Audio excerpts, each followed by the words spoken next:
Today I'm doing a walkthrough on Coolmath Games, the game by Coolmath Games.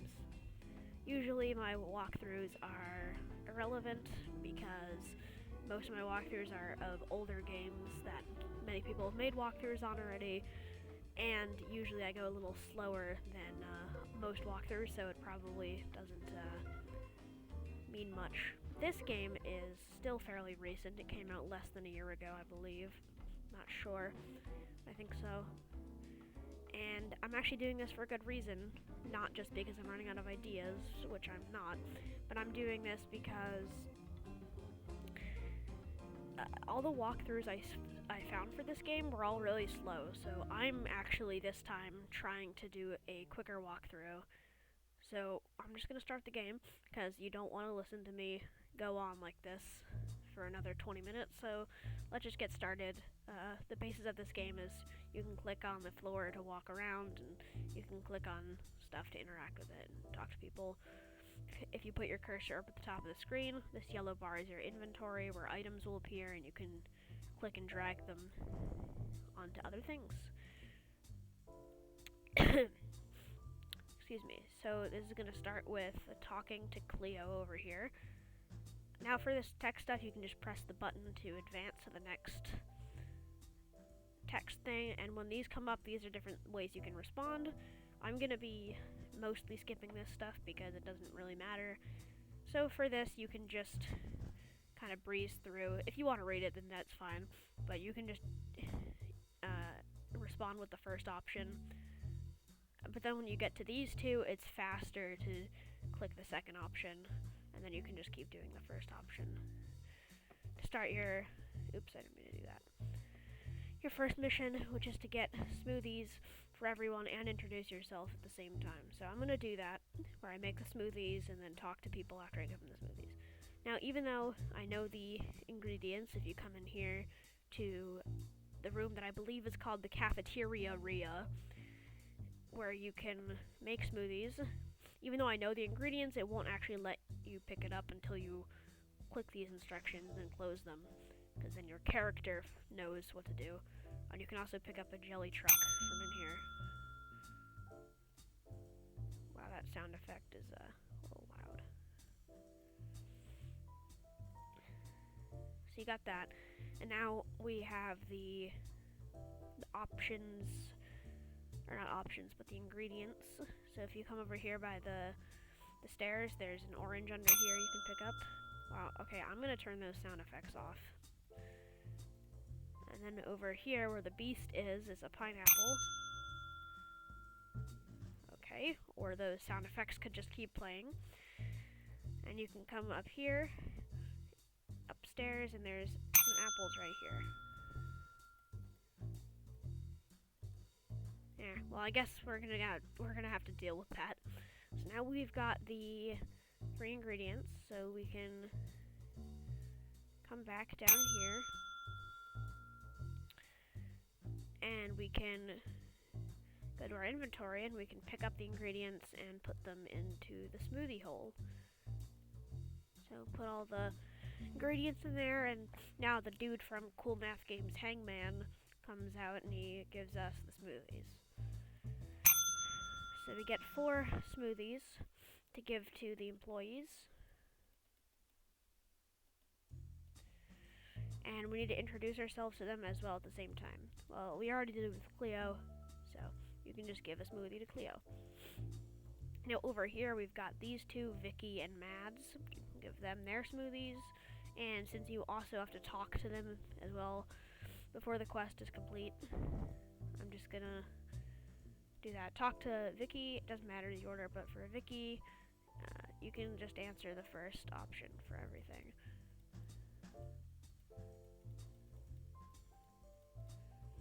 And then that's Vicky's part done. Now for Mads, also the first option for everything. And now the only one left, because the beast doesn't actually count, is Potep, the server guy. He's in the server room over here, but the door is closed and there's a keypad. There's some math over there that just tells you the code, which is 2048. Doing that, you open this. You can give Potep his smoothie, and now that's everyone's smoothie, and once we talk to him with all the first options again, then we will have completed the first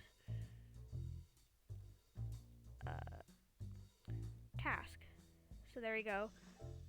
There's the first task done. Now we come back and talk to Cleo again. So come down here, talk to Cleo again. Oops. You want to do the second option, and then yup, and then the top options, and then the alarm, which is this is the server room alarm. And so we have to come up here to check on Potep, the server guy, to see what's going on. And you can just answer the top option again like usual. Doesn't actually really matter. Most of the time doesn't matter. So just keep doing this. And he gives you a USB drive, and now to turn off the alarm, we have to come over to this game machine where they make games.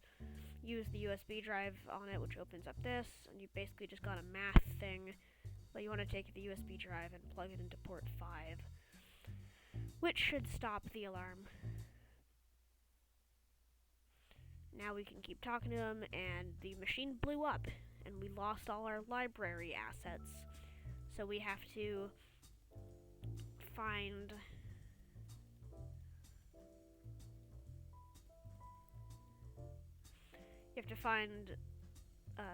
different parts. There's 6 different parts to go in the game machine. So he gives you this asset tracker thing that tells you when you're nearby.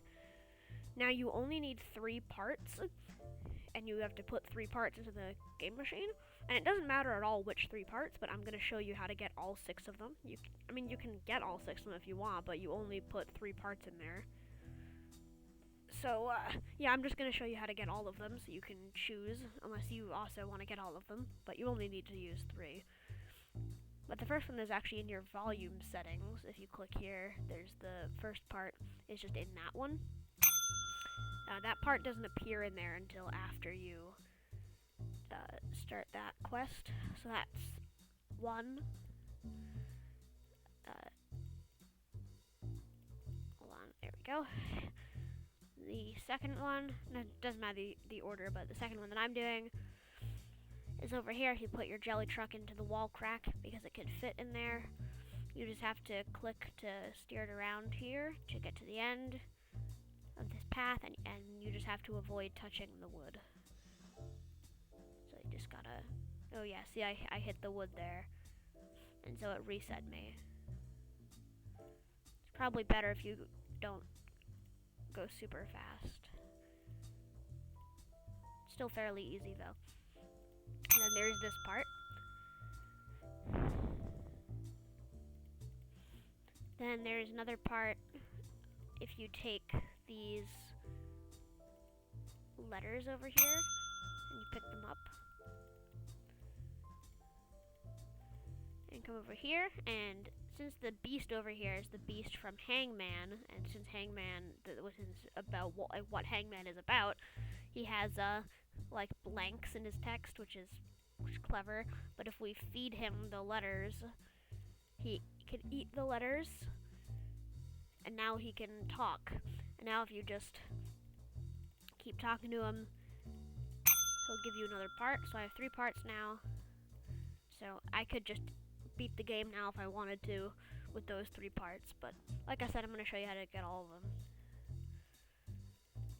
So there's 3 more parts. The next one is going to be over here with the computer. If you talk to Cleo after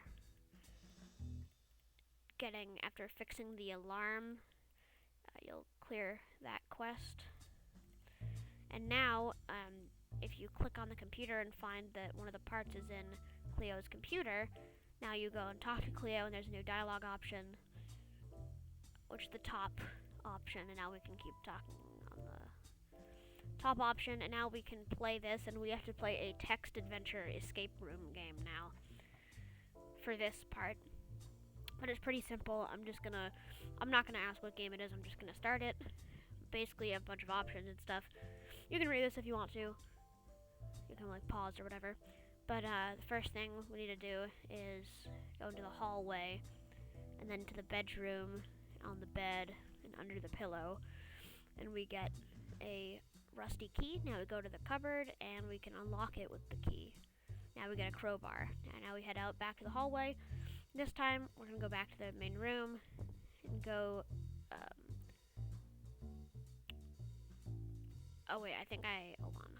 I missed something. Yeah, kitchen, sorry. You go in the kitchen, and you check the jar, and there's a lighter inside there. Now you can go back to the main room and go to the hatch.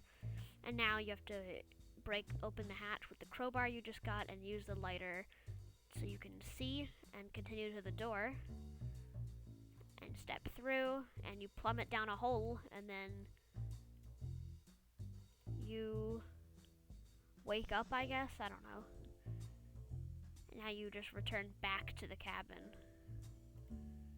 And that's it. Then second option, and you get your part. Now I have 4 of the parts. 4 out of 3. But the 5th and 6th parts, there's one over here. If you click behind the puzzle block, you can go behind it, and now you're in this weird area. The piece is over there. But all you have to do is you can actually pick up these blocks and add them to your inventory. So now I can, and these X's are switches, so if I put the block on the switch, it will allow me to take a second block. Now I'll pick up this one as well. So now we have 2 blocks. We can put one on this switch to open this path, put one on this switch to open this path, but now we need another extra one, and the way we get that is actually one of Mads's paintings is of these blocks. Now, you can't actually take the painting until you do that puzzle. But once you're done with that puzzle, you can look at this painting, and you can just click all the top options again, and you can use the painting as one of the blocks. Now we go back into the block dimension, and now we have our third one that we can use over here to open this path and let us get to the puzzle part. So now that's 5 out of the 6. Remember, you only need 3. And now the last one is the VR headset.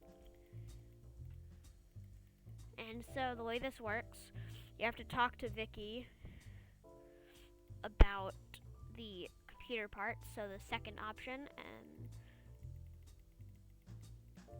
keep doing the top options. And now, only once we've done that, now we have a new dialogue option with Potep, which is to take the VR goggles, who I guess are Vicky's. So now we're going to click the first option, and then it doesn't matter which one, but the second option is quicker.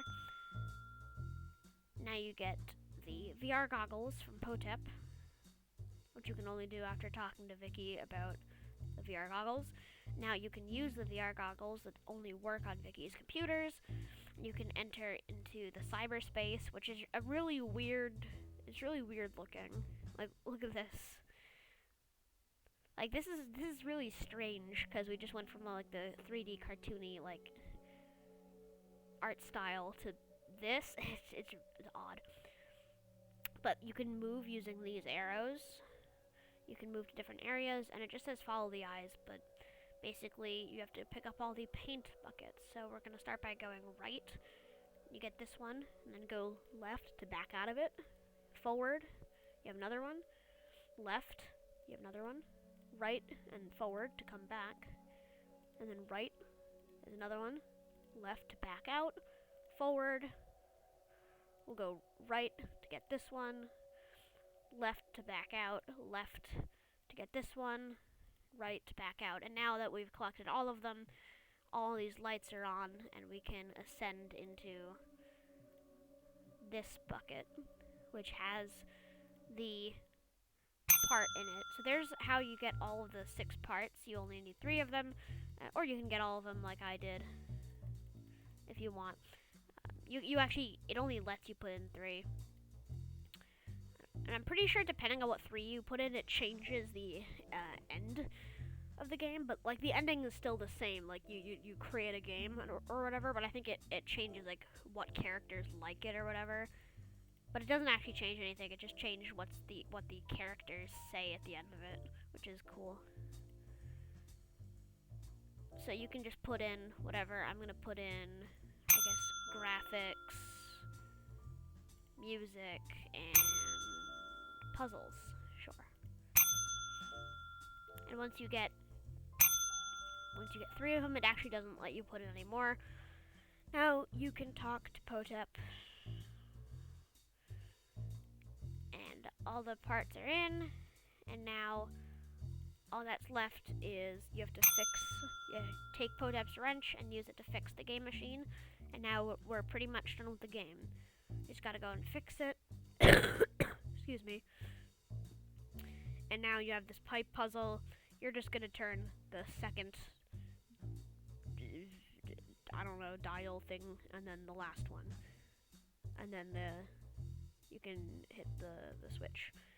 Now we fixed that, and now all that's left to do is to hit the button to launch the game. And now we have to give a title. It doesn't matter what your title is, but you have all of these. This is the first part of the title. You can click more to see more options, and even more, and then you can start over on the list. I'm just gonna do like idle, sure, and then the second part. Let's do idle sports. Whatever, it doesn't matter, and then you can change the name if you want, and then push the button. And now, you wait a couple seconds. That's the end of the game. You beat the game. And I'm pretty sure this end, like the text at the end here, is different depending on what parts you put in, but that's the only thing it changes. And then that's it. So yeah, thanks for watching, and I hope that this walkthrough is actually better than the other ones out there, because I did it a little quicker than they did, and even if it seems longer, that's because I showed you how to get every single part as well. So yeah, see you in the next video.